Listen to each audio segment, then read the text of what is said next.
Good evening, beautiful people. Welcome to Wilder Path Farm. Here, we're located in northern Canada, where we do homesteading, gardening, and everything in between. It is the evening now, if you can't tell. It's almost 5 o'clock, and it's time to bring in the horses. I am still doing birthday prep for Nem. It is his birthday tomorrow, so yeah, and then you guys are gonna help me. I'm gonna bring you along while I cook dinner. One more, it's your turn. Okay, let's go. Come on.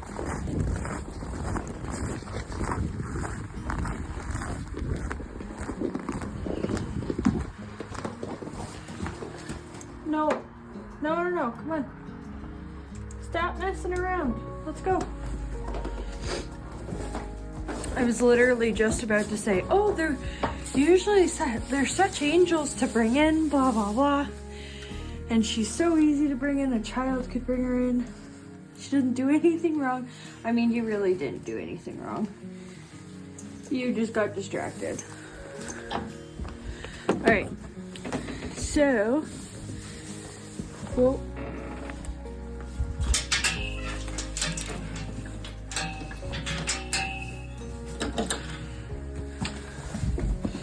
so Nem and I are in this like planning phase right now where we're planning out our projects for this year. Like planning out the supplies, planning out what we need, planning out when we're gonna do it and how we're gonna do it. And it's kind of exciting because right now, as you can tell, it's winter, it's cold and gray, and there's not much else to do other than plan. But yeah, no. It's been a lot of fun just kind of figuring out what we want to do, how we want to do it, where we're going to do it. I'm excited. All right, so the deer are out. Just found that out. And that kind of makes the horses a little spooky. Bella, come on. And the dogs obviously go on high alert because that's so interesting. Come on.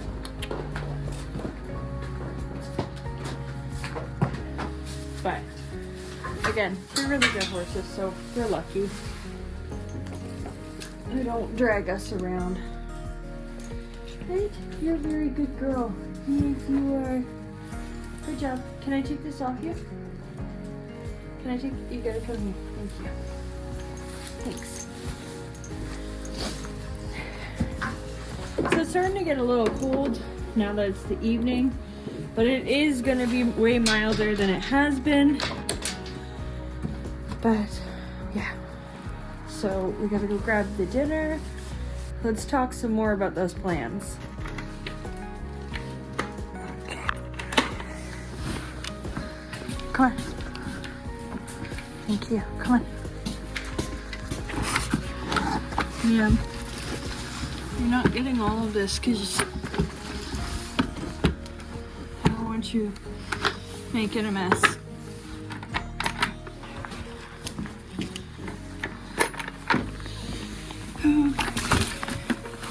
Nope, you know the drill. You know the drill. Nope, all the way. Thank you. Honey is very pushy, and that's common with her breed, so you don't want to let her get away with things or be too pushy and demanding, which is fine in certain situations, but we don't want to be pushy with handlers. It's kind of the same with any big animal. If they're becoming pushy, you have to change your tactics. With my animals, I don't want to be aggressive or anything crazy like that. I just taught her that she had to bend her neck the opposite way of where her feed bowl is in order for her to eat. And that's what worked out best for us. So you're quite patient though. You get distracted, so we try to leave her more alone when she eats. You go eat, okay? I put the goat food up, and this is just a mix of lettuce greens. There's a head of broccoli there, some fruits, some veggies, and they're green.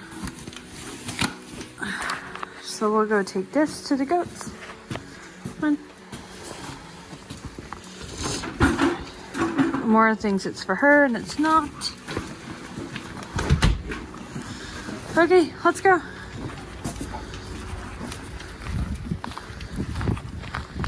Hi, ladies. You're so cute. Luna, back off. Thank you. Jesus. Okay. Oh my goodness. You're waddling. This is how wide she is. Yes, I can't get by you. Come on, let's go. That sucks. I was supposed to be filming when I dumped that, but it wasn't. Anyways, they got strawberries, some lettuce greens, the grain, carrots, and spinach for dinner tonight. They also have hay here and here, so they're all good. Good night, ladies.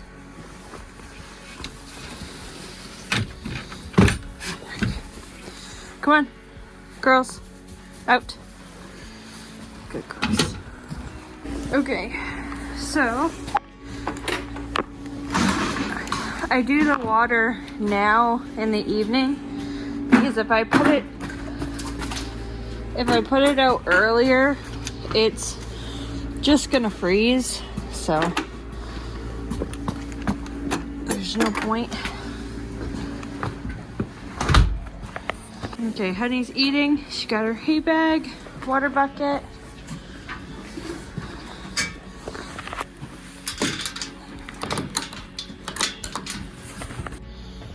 Oh, are you thirsty? Poor girlie. Thirsty girl.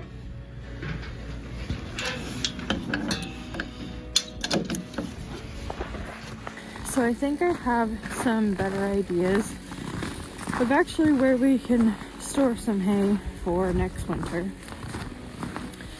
And also, just like I said in my last video, making processes more efficient would be super helpful. Just come and check on the chickens. You all ready for... Hey, hey, hey. Do not get stuck. You all ready for bedtime?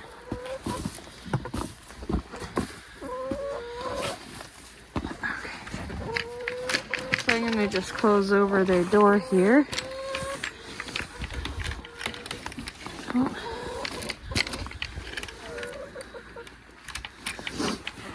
Then that way no predators can come in. It has hardware mesh, and then this door has chicken wire, has two. And they have their automatic door, so they'll go in and that will close. I'll always double check it, but yeah, they're good to go for tonight. And she's stuck again. I close this gate completely so that hopefully it kind of deters the deer from coming in. I also have a hay net on the bale, so I don't know if that makes a difference or not, but they can easily jump this fence. In order to completely keep out the deer, I would probably need like a 9 to 10 foot high fence, which I'm just not gonna do. It's not worth it for me. So hopefully what I do does deter them.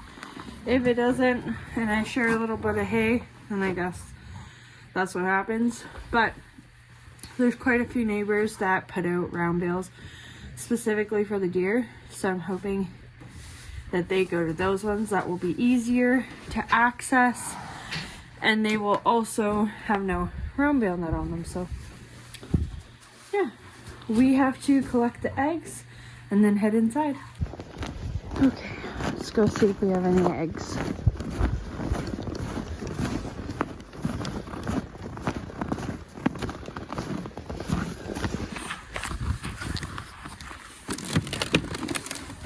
Yesterday it we only had 5.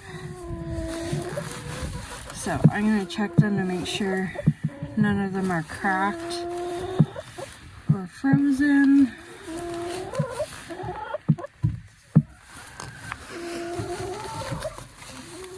Oh, look at these guys inside. Oh, let's go. Let's go.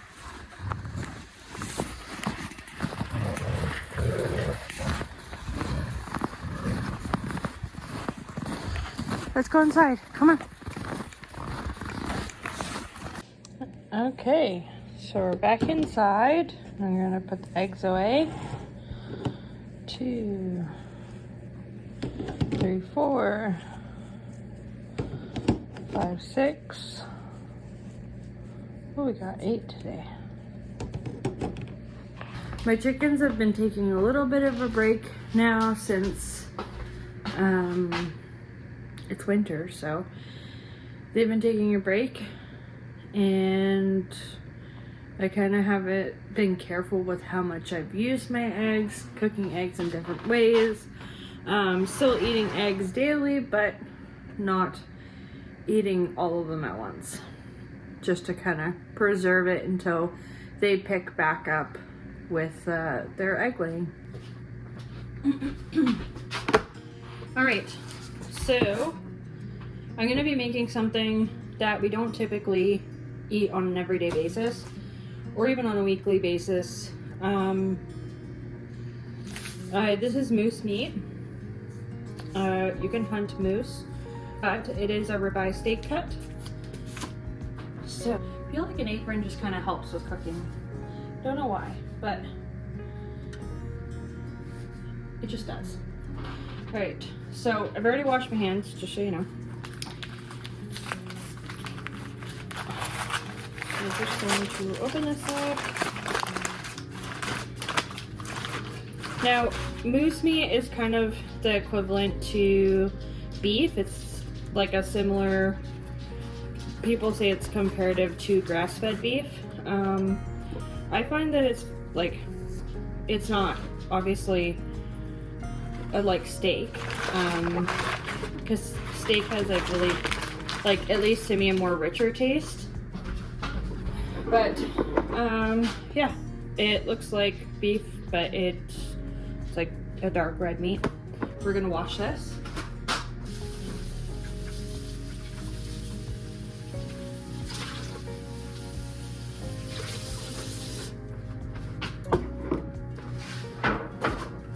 Although it was butchered by a professional butcher, you always want to wash your meat. And maybe people think that's not right or right. I'm just showing you what I do. Doesn't take away any of the flavor. Tried it both ways. I feel more comfortable washing meat of all kinds. Chicken, beef, pork especially. And even stuff that I've butchered, I would prefer to just wash it and make sure it's clean. Okay, so clean bowl. What I'm gonna do is spread these out. Take some salt. And it's just gonna be lightly salted because we are going to put soy sauce on this. These are dehydrated peppers from the garden. We're gonna use that. This is some Cajun seasoning that we enjoy. You just get it from Costco.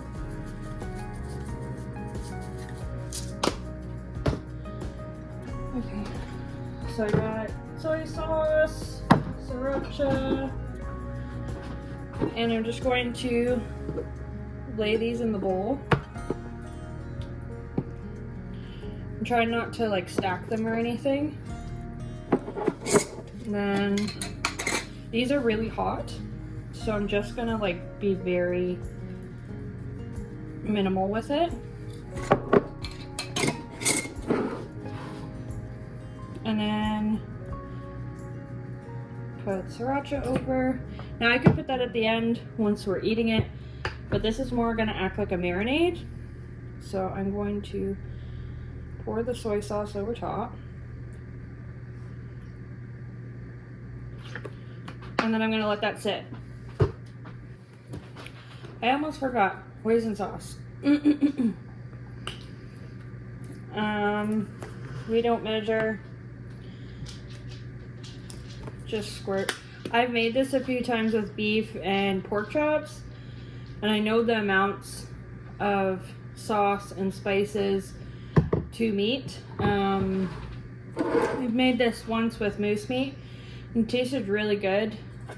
It's more of like a stir fry sort of thing. So I have some snap peas, snow peas here. They are already washed.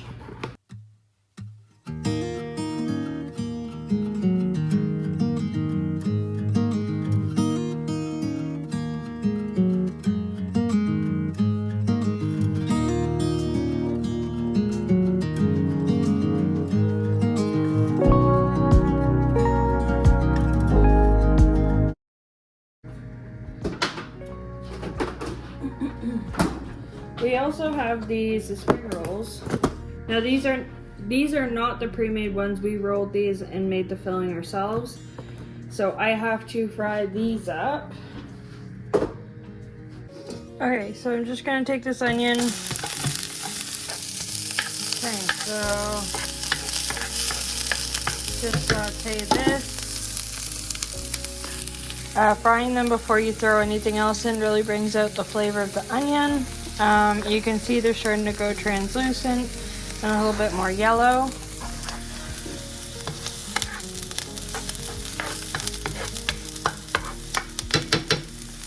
I did put olive oil in the pan, and this is a cast iron skillet. We're gonna grab our moose meat and just dump that in there. Everything including the sauce. Now I'm just gonna spread this out. Now most of the sauce is going to be cooked off, but there will still be some juices left. Okay, completely forgot to press record. But there is garlic on the bottom here. And then this is rice from earlier today. And what we're making is garlic fried rice almost. You can totally do this with fresh rice if you want, but essentially it's a lot of garlic, almost like too much garlic, but there's never too much garlic ever. And then you just keep, you fry it till it kind of like gets a golden-y-ish color, a yellow color. And then, yeah, you eat it. That's it. It's very simple. It's a good way to use rice up that you haven't eaten. So this is almost like a beef stir fry in a way. So just rotate all the pieces.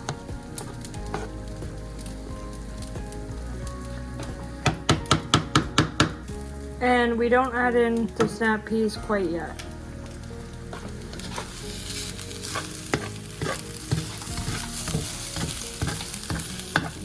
Okay, so this is almost done, so we're gonna take our snap peas and dump those in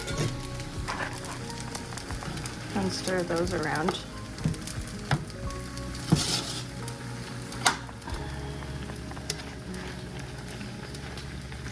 I just took the rice off the burner because we are going to remove it from the pan so it doesn't stick, and then start with our lumpia, which is Filipino spring rolls.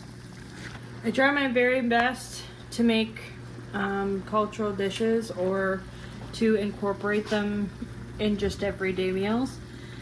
And then sometimes we have dishes that I grew up with too. So like a beef stir fry is definitely something that I grew up with. And garlic fried rice and lumpia is something Nem grew up with. So we try to mix and match things like that all the time.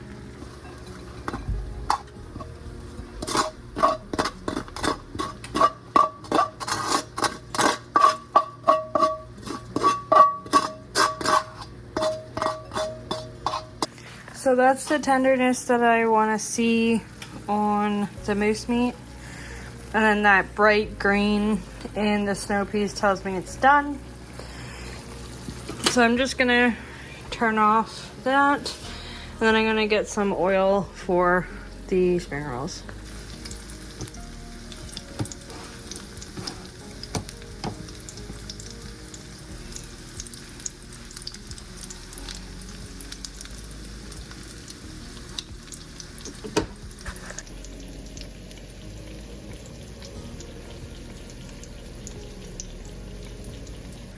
Now, this is not something that we eat every night, nor is it something that I would consider like a homestead meal. Because the snap peas are from the garden and they were frozen. The moose is technically from the land, but everything else is not. And it's okay to have a balance like that sometimes. Like, if you have a meal that's completely from your homestead, that's amazing. You're doing great. But if only part of your meal is from the homestead, that's okay too. Like, I know that there's plenty of meals that we have that is like 100% from the homestead, and those are absolutely fantastic. But sometimes we really like just having meals that remind us of our families and back home. Do you want to say hello? Hello. You're back from work. I'm back from work. Woohoo! Woohoo! It's mild out there. Yeah. Today is, and then tomorrow is supposed to be really warm. Like 30 degrees? No, I wish.